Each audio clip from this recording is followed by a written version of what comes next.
Notre histoire débute au mois de juin 1628. L'été déployait ses couleurs les plus radieuses sur la campagne lyonnaise. La douceur du soleil baignait les champs agricoles, les faisant danser comme une mer d'or. Les hommes et les femmes, coiffés de larges chapeaux de paille pour se protéger du soleil, se penchaient sur leur labeur, tandis que leurs enfants couraient, jouant entre les chaumières, leur rire se mêlant au chant des oiseaux et au bourdonnement des insectes. L'air était imprégné des parfums enivrants des fleurs sauvages et de l'herbe fraîchement coupée. Mais cette tranquillité fut troublée par l'arrivée des soldats dans le paisible hameau de Vaux, à seulement une lieue de Lyon. Un paysan offrit un abri aux hommes d'armes qui traversaient la région. Mais dans le silence de la nuit, la maladie s'empara d'un des soldats. Ses camarades, dans l'urgence de la situation et ignorant la portée de leur acte, l'enterrèrent rapidement, à l'insu du propriétaire chez qui il logeait. Ils creusèrent un trou à la va-vite, à peine à 2 pieds sous terre, dans un coin reculé du jardin, espérant que le secret de sa mort resterait caché. Le matin suivant, rien ne laissait présager le drame qui venait de se jouer, si ce n'est le départ précipité des soldats. Les caprices de la nature, cependant, en décidèrent autrement. Quelques jours plus tard, une pluie battante tomba et révéla la sépulture improvisée. Le paysan, découvrant avec effroi le corps mal enfoui, fit appeler des villageois pour transporter le défunt dans un cimetière et lui offrir une vraie tombe. Mais le mal était fait.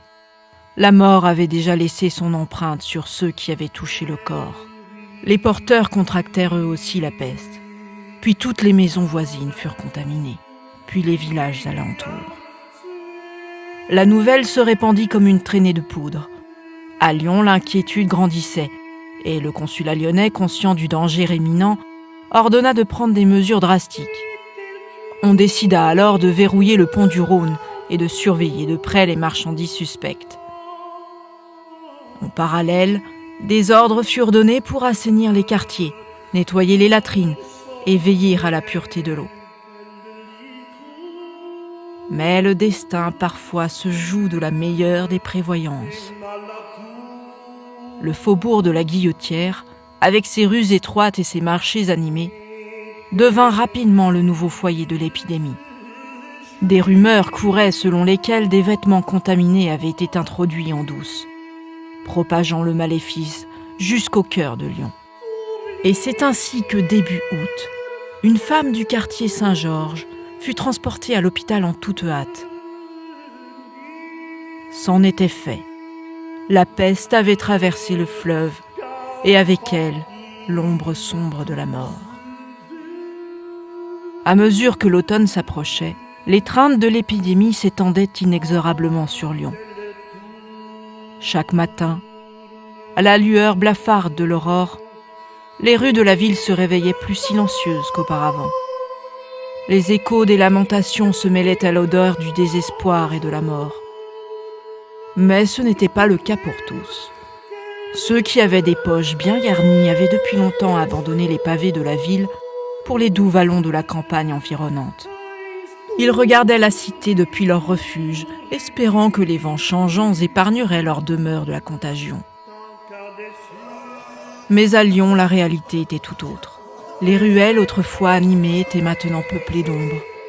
Les pauvres, sans défense face à la maladie, tombaient comme des mouches, leurs corps alignés dans les rues en attendant d'être ramassés. Les mères pleuraient leurs enfants, les enfants pleuraient leurs parents, et les vieillards qui avaient vu tant de choses dans leur vie regardaient autour d'eux avec une tristesse insondable. Tous les quartiers, sauf la colline de la Croix-Rousse qui semblait miraculeusement épargnée, portaient les marques de ce mal invisible. Sur la presqu'île, les boutiques se fermaient les unes après les autres, et le spectre du chômage, tel un oiseau de mauvais augure, planait sur la ville. Sur ordre du consulat, seuls quelques commerces essentiels demeuraient ouverts. Les boulangers, bravant le danger, continuaient à nourrir une ville affamée. La méfiance régnait en maître, Amis, voisins, famille, tous se regardaient avec suspicion, craignant que l'autre soit le porteur de cette terrible maladie.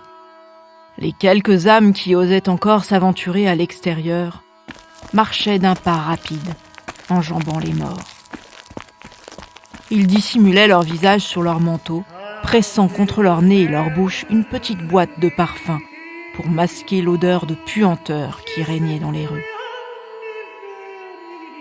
Les mois s'écoulèrent, et lorsque les premières fleurs du printemps 1629 pointèrent le bout de leur nez, offrant un contraste frappant avec la désolation qui les entourait, la peste avait emporté plus de la moitié de la population de Lyon. 35 000 âmes, dont une écrasante majorité de pauvres, avaient été fauchées. Lorsqu'enfin la peste commença à reculer, ce fut donc un Lyon affaibli, marqué par la douleur et le deuil, qui émergea. Mais alors que la cité commençait à panser ses plaies, à se relever de cette tragédie, l'ombre menaçante de la peste fit son retour, rappelant aux Lyonnais que la malédiction n'était peut-être pas encore tout à fait levée. En 1643, 15 ans après cette épidémie dévastatrice, la peste grondait de nouveau aux portes de Lyon. Dans cette atmosphère chargée d'angoisse, les échevins de la ville, effrayés à l'idée de revivre l'épidémie de 1628, et ne sachant comment se prémunir de ce fléau, comprirent que le plus grand bien qu'ils pouvaient faire à Lyon était de mettre la ville sous la protection de la Vierge Marie. Ils firent donc la promesse d'honorer Marie le 8 septembre, jour de sa naissance. Ils organisèrent alors une grande procession qui traversa tout Lyon pour atteindre les hauteurs de Fourvière. Là, dans la quiétude de la chapelle, ils offrirent un écu d'or et 7 livres de cire blanche, une lumière dans l'obscurité, un espoir face à la peur et la maladie. Le temps passa, et la menace de la peste recula. Lyon était épargné. Mais le vœu des échevins restait immuable, et chaque année, chaque 8 septembre, ils tinrent leur promesse. Accompagnés des Lyonnais et Lyonnaises, ils montaient sur la colline de Fourvière pour remercier la Vierge Marie de protéger la ville de Lyon. Toutefois, l'histoire de France, avec ses tumultes et ses bouleversements, ébranla, voire menaça cette coutume. En 1789, la Révolution française bouleversa l'ordre établi et tout fut remis en question. Néanmoins, le destin de cette tradition lyonnaise allait être réécrit. En 1852, le cardinal de Bonald, animé d'une ferveur catholique inébranlable, s'était donné pour mission de raviver la dévotion à la Vierge au sein de la cité lyonnaise. Dans cet élan spirituel renouvelé, il décida de restaurer la petite chapelle de Notre-Dame de Fourvière. Et pour embellir le nouveau clocher, il sollicita l'art du sculpteur Joseph-Hugues Fabiche pour donner forme à une statue de la Vierge Marie. Fabiche, inspiré par une vision aussi grandiose que la foi du cardinal, façonna une statue impressionnante, une Vierge en bronze doré de plus de 5 mètres de haut. Et la détermination du cardinal était telle qu'il envisagea une fête grandiose pour célébrer cette renaissance spirituelle, une fête qui illuminerait Lyon de 1000 feux, rappelant aux cieux la foi de ses habitants. Mais comme pour éprouver leur résilience, les ateliers du sculpteur furent inondés, empêchant la statue d'être présentée le 8 septembre comme prévu. Les festivités furent alors reportées au 8 décembre pour la fête de l'Immaculée Conception. 3 mois après, le jour tant attendu arriva. Mais la pluie était aussi au rendez-vous. Capricieuse et indomptable, elle semblait déterminée à noyer toute espérance. Le cardinal de Bonald était prêt à tout annuler.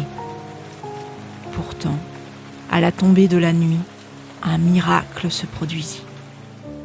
Le ciel se dégagea soudain, comme si un souffle divin avait repoussé les nuages. Les Lyonnais, touchés par cette grâce inespérée, répondirent par un geste de beauté et d'unité. Dans chaque foyer, les citadins déposèrent une bougie dans des verres colorés, transformant de simples flammes en une mosaïque de lumière. Fenêtre après fenêtre, maison après maison, la ville se drapa d'un manteau d'étoiles, créant un océan de lumière scintillante qui repoussait l'obscurité. Cette nuit-là, Lyon n'était pas seulement éclairée par des bougies, elle était illuminée par l'espoir et une solidarité profonde, des lumières intérieures que nulle obscurité ne pourrait jamais éteindre. Ainsi naquit la tradition des illuminations du 8 décembre, qui resta ancrée dans le cœur des Lyonnais. Et même dans les années les plus sombres, quand les lumières de la ville étaient éteintes par les décrets de guerre et que les ombres de l'oppression semblaient envelopper chaque rue, la tradition des illuminations se perpétuait, souvent en secret, défiant les interdictions. Avec le temps, la fête des Lumières résonna également comme le prélude aux festivités de Noël, inaugurant la saison de la joie et du partage.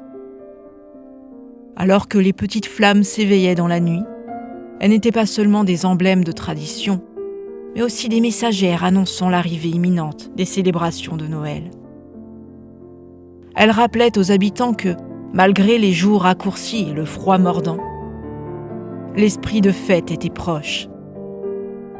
Puis la fête des Lumières prit une dimension plus large, s'adaptant au changement du monde. Elle n'était plus seulement une célébration religieuse ou un acte de dévotion mariale, mais aussi un moment de rassemblement culturel. Aujourd'hui, les rues de Lyon s'animent, accueillant des installations artistiques modernes, des projections lumineuses sur les façades historiques, transformant la ville en un spectacle de lumière et de couleurs. Ce qui avait commencé comme une promesse face à la peur et à la maladie s'était transformé, à travers les âges et les tribulations, en une célébration de la foi, de l'unité et de l'espoir. Ainsi, chaque 8 décembre, lorsque le voile de la nuit s'étend sur Lyon et ses alentours, tous les foyers s'illuminent de bougies placées dans des verres chatoyants, métamorphosant les villes. Plus qu'une célébration, la fête des Lumières est devenue un pilier de l'esprit lyonnais qui unit ses habitants dans un acte de beauté et de solidarité. Rappelant que, malgré les éclipses, la lumière et l'espérance persistent. Et il y a fort à parier que les illuminations, chères au cœur des Lyonnais, perdurent encore longtemps.